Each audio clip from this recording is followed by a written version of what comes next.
প্রিয় ভাই বোনেরা, আশা রাখি আপনারা ভালো আছেন। আলহামদুলিল্লাহ আমিও ভালো আছি। আজকে আমি ছাদ বাগান নিয়ে একটা ভিডিও করতেছি আপনাদেরকে দেখানোর জন্য। সেটা হলো আমার ছাদ বাগানে 12 মাসে আমের চারা। এই যে এখন কিন্তু আমের সিজন, সবাই আম খাচ্ছে, কিন্তু এই গাছটার মধ্যে কিন্তু ছোট ছোট আম হয়েছে, আবার মুকুল বের হয়েছে। এই যে প্রতিটা ডালে ডালে মুকুল আছে এবং আম আছে। এই যে আবার নতুন মুকুল বের হচ্ছে, নতুন মুকুল। এটা হলো আমার সবেদা গাছ। এই যে সবেদা গাছের মধ্যে প্রত্যেকটা ডগায় ডগায় কলি বের হচ্ছে, ফুল ফুটবে।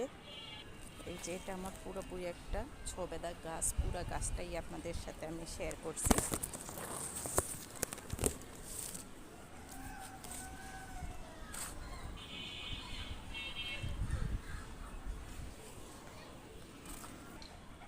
ছাদ বাগানের লেবু, ছোট্ট একটা মালটা গাছ, দুটো ডাল, এর মধ্যে আলহামদুলিল্লাহ মাশাআল্লাহ দিলে কত বড় মালটা হয়ে। এই যে মালটা, নতুন গাছে ড্রাগনের ফুল আসছে, দেখা যাক থাকে কি না। এই যে আরেকটা ফুল, একটা গাছের মধ্যে দুটো ফুলই আসছে, দেখা যাক থাকে কি না। আর এটা হলো ছোট্ট একটা আমড়া গাছ। এই আমড়া গাছটাও 12 মাসই আমরা। এই যে দেখা গেছে কিছু কিছু আমরা খাওয়ার উপযুক্ত হয়ে গেছে, এই যে আমড়াগুলি।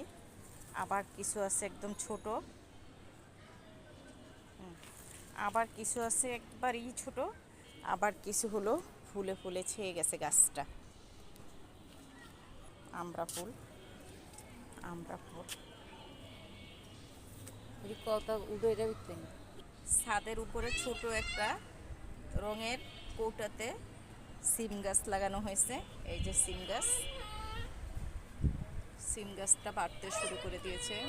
বোতলের মধ্যে মিষ্টি আলুর শাক, মিষ্টি আলুর শাকগুলি দেখতে অনেক সুন্দর হয়েছে, লক লক করছে, খাওয়া যাবে।